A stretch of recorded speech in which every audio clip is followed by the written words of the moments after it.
نحمده ونصلي على رسوله الكريم اما بعد فاعوذ بالله من الشيطان الرجيم بسم الله الرحمن الرحيم رب اشرح لي صدري ويسر لي امري واحلل عقدة من لساني يفقهوا قولي.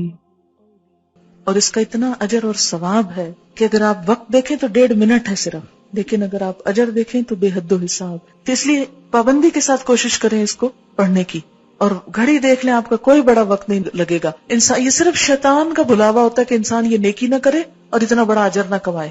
شیطان کا بھلاوا ہوتا ہے یہ، لہٰذا وہ کہتا ہے وہ دیکھو وہ کام، وہ دیکھو وہ کام، وہ بھی ہے وہ بھی ہے، وہ چھوڑو پھر کر لینا، چلتے پھرتے کر لو، اٹھو اٹھو یہاں سے.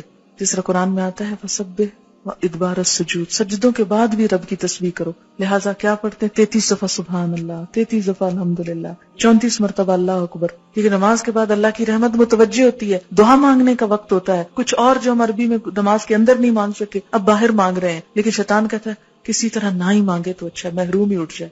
اس لیے آپ دیکھیں گے کہ وہ وقت بڑا تلخ اور سخت ہوتا ہے اور اکثر لوگ ورغلا لیے جاتے ہیں. 1.5 منٹ کے اندر آپ اتنا بڑا اجر کماتے، گویا آپ نے ڈھیروں مال صدقہ کر دیا جو ویسے ممکن نہیں. اتنا اجر ہے کہ ایک دفعہ نبی صلی اللہ علیہ وسلم کے پاس کچھ لوگ آئے، وہ پوچھنے لگے اللہ کے رسول صلی اللہ علیہ وسلم، ہمارے کچھ دوست ہیں جو بڑے امیر ہیں، وہ صدقہ کرتے ہیں ثواب پا لیتے ہیں، ہمارے پاس ہم غریب لوگ ہیں، ہمیں بھی کچھ بتائیں کہ ہم ان کا ثواب پا لیں. تو آپ نے فرمایا کہ تم ہر نماز کے بعد 33 دفعہ سبحان اللہ الحمدللہ اللہ اکبر پڑھو تو تم کیا کرو گے، ان کے برابر ہو جاؤ گے.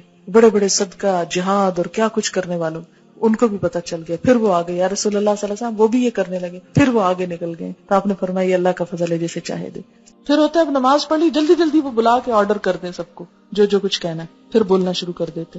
لہٰذا تھوڑا سا اور صبر. وہاں تو فرض تھا چپ رہنا، اب کیا ہے نفل ہے چپ رہنا. اور آیت الکرسی جو ہر فرض نماز کے بعد ہے، آپ نے فرمایا جو ہر نماز کے بعد آیت الکرسی پڑھے اسے بہشت میں داخل ہونے سے سوائے موت کے کوئی چیز نہیں روکتی. گویا جنت کا دروازہ کھل گیا اس کے لیے. اسی لیے فرض نماز کے بعد جو آیت الکرسی ہے اس کا بھی بڑا اجر ہے کہ جو پڑھے گا وہ اس کے بعد فوت ہو جائے سیدھا جنت میں. لیکن آپ نے فرمایا یہ صرف انبیاء، صدیقوں اور شہیدوں کو یہ صفت ملتی ہے، ہر کوئی نہیں اس کی پابندی کر سکتا. کیوں؟ کیونکہ ہر بات جو نماز میں یاد آنی ہوتی. ہم کہتے ہیں یہ کون سی مجبوری ہے، پابندی ہے، اب تو بول لو خیر ہے، وہ پوری کیفیت نہیں طاری ہوگی. اس لیے تھوڑا سا صبر. اور لیکن یہ آپ کا بائی چوائس ہے، اب آپ کی مرضی ہے آپ صبر کریں یا نہ کریں. لیکن جو کر جائے وہ اب وہ وقت ہے پھل توڑنے کا، اب وہ وقت ہے نتیجہ لینے کا، دعا مانگنے کا. اس وقت میں اگر آپ گئے چھٹ گیا تو رہ گیا. کیونکہ اس وقت انسان کو فیل ہوتا ہے اچھا میں نے اتنی اچھی نہیں نماز پڑھی، کو بہت سیٹسفیکشن نہیں ہوتی. پھر انسان کو کہا سیٹسفائی ہو جاؤ، مانگو اللہ سے اللہ اور اچھی عبادت کی توفیق دے. نماز پڑھ چکا ہے پھر دعا اللہ توفیق دینا پھر بھی لوٹ کے آؤں. ایسا نہ ہوگا کہ نماز میں سو جاؤں یا بھول جاؤں، یہ دل ہی نہ چاہے. اب دیکھیں کہ اگر ہر نماز کے بعد انسان یہ دعا مانگ لیتا تو ایک طرح سے اپنے آپ کو پھر باندھ لیتا اگلی نماز کو. ورنہ ایک پڑھے گا اور ایک چھوڑ دے گا، ایک پڑھے گا قضا کر جائے گا. تو اس طرح انسان چھوڑ نہیں سکتا. اسی لیے کتنی باحکمت دعا اس موقع پہ سکھائی گی. رب اعنی، اے اللہ تو نے میری مدد کرنی ہے. اللہ ذکر کا کہ پھر تیرا ذکر کروں، شکر کا اور تیرا شکر گزار بندہ بن کے رہو، وہ حسن عبادت سے بھی اچھی عبادت کرو. یہ جو ذکر ہے یہ مسنون ہے.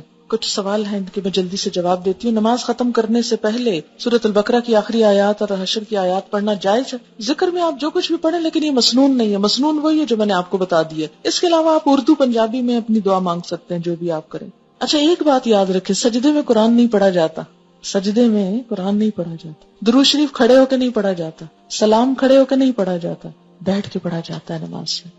سبحانک اللہم و بحمدک نشہد ان لا الہ الا انت نستغفرک و نتوب